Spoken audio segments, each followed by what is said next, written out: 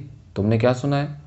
میں نے سنا ہے کہ ہندوستان میں بہت سے ایسے لوگ ہیں جن کے قبضے میں غیبی قوتیں ہیں، انہیں یوگی کہتے ہیں، لیکن آپ تو یوگی نہیں ہیں۔ میگی: تم کیسے جانتی ہو کہ میں یوگی نہیں ہوں؟ یوگی گوشت نہیں کھاتے۔ اچھا، تو اسی وجہ سے تم نے شروع میں مجھ سے پوچھا تھا میں ویجیٹیرین ہوں یا نہیں۔ وہ بغیر جواب دیے ہوئے مسکرائی۔ اب ہم ایک تنگ دروازے کے پاس رک گئے۔ اس نے جیب سے ایک چابی نکالی اور دروازہ کھولا۔ دروازے میں داخل ہو کر اس نے مجھ سے کہا، تشریف لائیے۔ میرے اندر داخل ہونے پر میگی نے دروازہ بند کر دیا۔ اس نے سیڑھی پر پیر رکھتے ہوئے قدرے بلند آواز میں پکارا، ماں تم کہاں ہو؟ بیٹی میں باورچی خانے میں ہوں۔ نیچے سے آواز آئی، نیچے آ جاؤ۔ یہاں یہ بتا دینا ضروری ہے کہ لندن کی سڑکیں زمین کی سطح سے اونچی اور باورچی خانے اکثر سڑک کی سطح سے نیچے ہوتے ہیں۔ میگی نے سوالیہ انداز میں میری جانب دیکھا۔ آپ کو اعتراض تو نہیں ہوگا؟ بالکل نہیں، چلو، میں نے کہا۔ دونوں سیڑھیوں سے ہو کر باورچی خانے میں اتر آئے۔ ماں، ایک ہندوستانی آپ سے ملاقات کرنے آئے ہیں۔ کہاں ہیں وہ؟ اس کی ماں نے اشتیاق کے ساتھ پوچھا۔ میں مسکراتے ہوئے میگی کے ساتھ پیچھے پیچھے باورچی خانے میں داخل ہوا۔ میگی نے ہمارا ایک دوسرے سے تعارف کراتے ہوئے کہا، ماں یہ مسٹر گپتا ہیں اور مسٹر گپتا یہ میری ماں ہیں۔ آپ کا مزاج کیسا ہے؟ یہ کہتے ہوئے میں نے اپنا ہاتھ آگے بڑھایا۔ معاف کیجیے، میرے ہاتھوں پر، اس نے اپنا ہاتھ دکھاتے ہوئے کہا، وہ آٹے میں سنے ہوئے تھے۔ آج ہفتے کا دن ہے، اس نے بتایا۔ میں کیک بنا رہی ہوں، رات کو یہ کیک فروخت کیے جائیں گے۔ اس طرح کافی مشقت کے بعد ہم اپنی روزی روٹی کماتے ہیں۔ ہفتے کی رات کو اس غریب بستی میں بڑی چہل پہل رہتی ہے، جگمگاتے ہوئے بے شمار ٹھیلوں پر ہر طرح کا سامان فروخت ہوتا ہے۔ دوسرے دنوں کے مقابلے میں اس روز سڑکوں پر زیادہ بھیڑ رہتی ہے۔ ہفتے کے روز مزدوروں کو ہفتے واری اجرت ملتی ہے، اس لیے وہ تھوڑا بہت خرچ کرنے کے قابل ہو جاتے ہیں۔ اس کے باورچی خانے میں میز پر کیک بنانے کی تمام چیزیں جیسے آٹا، چینی، انڈا، گھی اور انجیر وغیرہ رکھی ہوئی تھیں، اور بہت سے تازہ تیار شدہ کیک بھی ڈبوں میں بھرے ہوئے وہاں رکھے ہوئے تھے۔ تمہیں اس قسم کے خستہ حال باورچی خانے میں بیٹھنا کچھ اچھا نہیں لگے گا، مسز کلفرڈ نے کہا۔ میں اپنا کام تقریباً ختم کر چکی ہوں۔ میگی تم انہیں بیٹھنے کے کمرے میں لے جاؤ، میں ابھی آتی ہوں۔ نہیں، کوئی بات نہیں، میں نے کہا۔ آپ کیک بہت اچھے بناتی ہیں۔ مسز کلفرڈ نے مسکراتے ہوئے میرا شکریہ ادا کیا۔ میگی نے کہا، ماں ٹافی بہت اچھی بناتی ہیں، کیا آپ لینا پسند کریں گے؟ میگی نے نعمت خانے سے ایک ڈبہ نکالا اور میری طرف بڑھایا۔ میں نے بہت سی ٹافیاں کھائیں اور مجھے اچھی لگیں۔ میں نے ان کی تعریف کی۔ ہندوستان کیسا ملک ہے؟ مسز کلفرڈ نے کیک بناتے ہوئے مجھ سے پوچھا۔ خوبصورت ملک ہے۔ وہاں رہنے میں کوئی خطرہ تو نہیں ہے؟ نہیں، کوئی نہیں، لیکن یہاں کی طرح اتنی سردی نہیں پڑتی، قدرے گرم ضرور ہے۔ کیا وہاں زیادہ سانپ اور چیتے ہیں؟ وہ لوگوں کی جان تو نہیں لیتے؟ مجھے ہنسی آ گئی۔ چیتے اور سانپ جنگلوں میں رہتے ہیں، اگر وہ شہر کی طرف آئیں گے تو لوگ انہیں مار دیں گے۔ اور بخار؟ ہندوستان کے کچھ علاقوں میں بخار کا زور زیادہ ہے، لیکن ہر جگہ پورے سال ایسا نہیں ہوتا۔ میرا بیٹا پنجاب میں رہتا ہے، وہ فوجی ہے۔ پنجاب کیسی جگہ ہے؟ پنجاب میں تھوڑا بہت بخار ہوتا ہے، لیکن وہ صحت کے لحاظ سے عمدہ جگہ ہے۔ مسز کلفرڈ نے خوشی کا اظہار کیا۔ مسز کلفرڈ اپنا کام ختم کر چکی تھی۔ میگی، مسٹر گپتا کو اوپر لے چلو، میں ہاتھ دھو کر ابھی چائے لاتی ہوں۔ میگی مجھے اپنے ساتھ بیٹھنے کے کمرے میں لے گئی۔ اس کمرے کا فرنیچر بہت تھوڑا اور سستے قسم کا تھا۔ کمرے میں فرش پر پڑی ہوئی قالین بھی پھٹی پرانی تھی، لیکن ہر چیز نہایت صاف ستھری تھی۔ میگی نے پردے ہٹا دیے اور کھڑکیاں کھول دیں۔ میں کمرے میں رکھے ہوئے شیشے کے بک کیس کے سامنے کھڑا ہو گیا۔ چند منٹ بعد مسز کلفرڈ چائے لے کر آ گئی۔ اب ان میں باورچی خانے کی کوئی بھی علامت باقی نہیں رہ گئی تھی۔ چائے پینے کے دوران میں ہندوستان کے بارے میں بات چیت کرتا رہا۔ مسز کلفرڈ نے مجھے اپنے بیٹے کا فوٹو دکھایا۔ یہ فوٹو لڑکے کے رخصت ہونے سے پہلے کا تھا۔ اس کا نام فرانسس یا فرینک تھا۔ میگی تصویروں کی ایک کتاب اٹھا لائی جو اس کے بھائی نے اسے سالگرہ کے موقع پر بھیجی تھی۔ اس کتاب میں شملہ اور اس کے آس پاس کے پہاڑی علاقے کی تصویریں تھیں۔ اندرونی صفحے پر ایک طرف لکھا تھا، میگی کے لیے اس کی سالگرہ کے موقع پر اس کے پیارے بھائی کی طرف سے۔ میگی، مسز کلفرڈ نے کہا، مسٹر گپتا کو انگوٹھی دکھاؤ۔ کیا تمہارے بھائی نے تمہیں انگوٹھی بھیجی ہے؟ میں نے پوچھا۔ ذرا ہمیں بھی دکھاؤ، کیسی انگوٹھی ہے؟ یہ جادو کی انگوٹھی ہے، میگی نے بتایا۔ یہ انگوٹھی ایک یوگی نے فرینک کو دی تھی۔ میرے ہاتھ میں انگوٹھی دیتے ہوئے اس نے پوچھا، کیا تم اس میں ماضی اور مستقبل کے بارے میں دیکھ سکتے ہو؟ میں نے بھی نگوں کو دیکھنے کے بارے میں کافی سن رکھا تھا۔ اس کی انگوٹھی میں ایک نگ جڑا ہوا تھا۔ میں نے اس کو ہاتھ میں لے کر غور سے دیکھا۔ فرینک نے جب یہ انگوٹھی بھیجی تھی، مسز کلفرڈ نے کہا، اس نے اس انگوٹھی کے بارے میں لکھا تھا، اس کو دیکھتے وقت کسی دور افتادہ شخص کے بارے میں دھیان دو گے تو تمہیں یہ معلوم ہو جائے گا کہ وہ آدمی کیا کر رہا ہے۔ یہ باتیں فرینک کو یوگی نے بتائی تھیں۔ چونکہ فرینک کی کوئی خیر خبر نہیں ملی ہے، میں نے اس انگوٹھی میں بار بار پوری توجہ کے ساتھ دیکھا ہے، لیکن ہمیں تو کوئی بات نظر نہیں آئی۔ تم ہندو ہو، شاید تمہیں کچھ پتہ چل جائے۔ مجھے احساس ہوا کہ ضعیف الاعتقادی ہندوستان تک ہی محدود نہیں ہے۔ مجھے ماں بیٹی کو بتانے کی ہمت نہیں ہو رہی تھی کہ یہ پیتل کی انگوٹھی ہے جس میں معمولی سا شیشہ جڑا ہوا ہے۔ ان کا اعتقاد تھا کہ فرینک نے اتنی دور سے ایک نئی کراماتی چیز بھیجی ہے۔ میں ان کے اعتقاد کو ٹھیس پہنچانا نہیں چاہتا تھا۔ مسز کلفرڈ اور میگی کے اصرار پر میں نے انگوٹھی کو ہاتھ میں لے لیا اور کافی دیر تک گہری نگاہ ڈالتے ہوئے کہا، مجھے اس میں کچھ دکھائی نہیں دے رہا ہے۔ یہ سن کر ماں اور بیٹی کو بڑی مایوسی ہوئی۔ موضوع کو بدلتے ہوئے میں نے کہا، یہ جو وائلن ہے تمہارا ہے نا؟ جی ہاں، مسز کلفرڈ نے جواب دیا۔ میگی خاصا اچھا بجاتی ہے۔ میگی، ذرا ہمیں بھی سناؤ۔ ارے ماں، میگی نے احتجاجی نظروں سے ماں کی طرف دیکھا۔ میگی، میں نے زور دیتے ہوئے کہا، کچھ تو سناؤ، مجھے بھی وائلن بجانے کا بہت شوق ہے۔ تمہاری طرح میری بھی ایک بہن ہے، اکثر مجھے وائلن بجا کر سناتی ہے۔ میں جیسے وائلن بجاتی ہوں وہ اس قابل نہیں ہے کہ کوئی اسے سنے۔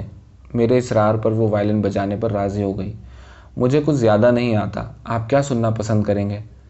کیا مجھے ہی انتخاب کرنا ہے؟ ٹھیک ہے، ذرا اپنا میوزک کیس لاؤ، دیکھوں اس میں کیا ہے، میں نے جواب دیا۔ میگی کالے چمڑے کا ایک میوزک کیس لے آئی۔ میں نے اس کو کھول کر دیکھا، اس میں زیادہ تر ہلکے پھلکے گانے تھے، مثلاً گڈ بائے، ڈالی گرے، ہنی اسکل اور بی وغیرہ۔ اس میں کچھ پرانے انداز کے اچھے گانے بھی تھے، جیسے Robin Adair, Annie Laurie, the last rose of summer وغیرہ وغیرہ۔ اس میں اسکاٹ لینڈ کے بھی کچھ راگ تھے، اس لیے میں نے the blue bells of Scotland کا انتخاب کیا اور میوزک کیس میگی کو دے دیا۔ میگی گاتی رہی اور میں اس کو گنگناتا رہا۔ گانا ختم ہونے پر میں نے میگی کا شکریہ ادا کرتے ہوئے اس کے وائلن بجانے کی بہت تعریف کی۔ میگی کو اس کے سیکھنے کا موقع نہیں ملا، مسز کلفرڈ نے بتایا۔ وہ جو کچھ بھی جانتی ہے اس کے شوق کا نتیجہ ہے۔ اگر ہمارے حالات کچھ بہتر ہوئے تو میں اس کی تعلیم کا انتظام کر سکوں گی۔ میگی، کچھ اور بھی سناؤ، میں نے کہا۔ میگی نے اب اپنی جھجک پر قابو پا لیا تھا۔ کیا سناؤں؟ اس نے پوچھا۔ میں نے میوزک کیس کے گانوں پر پھر ایک بار نظر ڈالی۔ ان میں مجھے کچھ بھی ایسا نظر نہیں آیا جو اس وقت کے مہذب حلقوں میں مقبول ہو۔ مجھے احساس ہوا کہ ان کی ایک بھی گونج غریب بستیوں تک نہیں پہنچتی تھی۔ بالآخر گانوں میں قدرے معمولی سا کلاسیکی راگ بھی مجھے نظر آیا۔ وہ گونوٹ کے اوپر فاؤسٹ کا فلاور سانگ تھا۔ میں نے اسے چن لیا اور اسے سنانے کی فرمائش کی۔ یہ دھن سن کر میں دم بخود رہ گیا۔ مجھے حیرت اس بات سے ہوئی کہ ثقافت سماج کے نچلے طبقوں میں کس حد تک سرایت کر چکی ہے۔ اس مشکل دھن کو میگی نے بڑی خوبصورتی کے ساتھ بجایا تھا۔ اس کے باوجود وہ ایک عام سی لڑکی تھی۔ مجھے یہ احساس ہوا کہ اگر کلکتہ کے کسی ممتاز بیرسٹر یا مشہور و معروف آدمی کی لڑکی نے یہ دھن اتنی خوبی کے ساتھ سنائی ہوتی تو سماجی حلقوں میں طوفان برپا ہو جاتا۔ کیا یہ بھی تم نے خود ہی سیکھا ہے؟ میں نے میگی کا شکریہ ادا کرتے ہوئے پوچھا۔ جی نہیں، اس نے جواب دیا، میں خود نہیں سیکھ سکتی تھی، یہ میں نے اپنے چرچ کے پادری کی لڑکی سے سیکھا ہے۔ کیا آپ نے اوپیرا سنا ہے؟ نہیں، میں نے اوپیرا نہیں سنا، میں نے جواب دیا، لیکن میں نے گوئٹے کے فاؤسٹ کے انگریزی ترجمے لائسم میں اسٹیج ہوتے دیکھا ہے۔ اچھا، لائسم جس میں ارونگ بھی اداکاری کرتا ہے؟ ہاں، کیا تم نے اس کو بھی دیکھا ہے؟ میگی نے مغموم لہجے میں جواب دیا۔ نہیں، میں کبھی ویسٹ اینڈ تھیٹر نہیں گئی، میں نے ارونگ کو نہیں دیکھا، میں نے دکانوں پر اس کے فوٹو دیکھے ہیں۔ ارونگ مرچنٹ آف وینس میں کام کر رہا ہے۔ اگر مسز کلفرڈ اور تم کسی شام کو اسے دیکھنے کے لیے میرے ساتھ چلنے کا وقت نکال سکو تو مجھے بڑی خوشی ہوگی۔ مسز کلفرڈ بخوشی راضی ہو گئیں۔ آپ شام کا شو دیکھنا پسند کریں گی یا سپہر کا؟ یہاں لندن کے تھیٹر کے بارے میں کچھ بتانا مناسب ہوگا۔ کلکتے کے برعکس جہاں ناٹک کی اداکاری خاصی موضوع بحث بنی رہتی ہے، یہاں جب کوئی ڈرامہ ایک بار شروع ہوتا ہے تو وہ اس وقت تک چلتا رہتا ہے جب تک دیکھنے والے مناسب تعداد میں آتے رہیں۔ اتوار کے علاوہ ہر رات ناٹک ہوتے رہتے ہیں۔ اس کے علاوہ کچھ تھیٹروں میں بدھ یا ہفتے کے روز یا دونوں دن سپہر کے شو بھی ہوتے ہیں جنہیں میٹنی شو کہا جاتا ہے۔ کچھ ناٹک 2-3 مہینے تک، کچھ 6 مہینے تک چلتے رہتے ہیں، اور کوئی ہر دل عزیز ناٹک کامیڈی جس میں موسیقی بھی ہو بغیر کسی روک ٹوک کے 2-3 سال تک چلتا رہتا ہے۔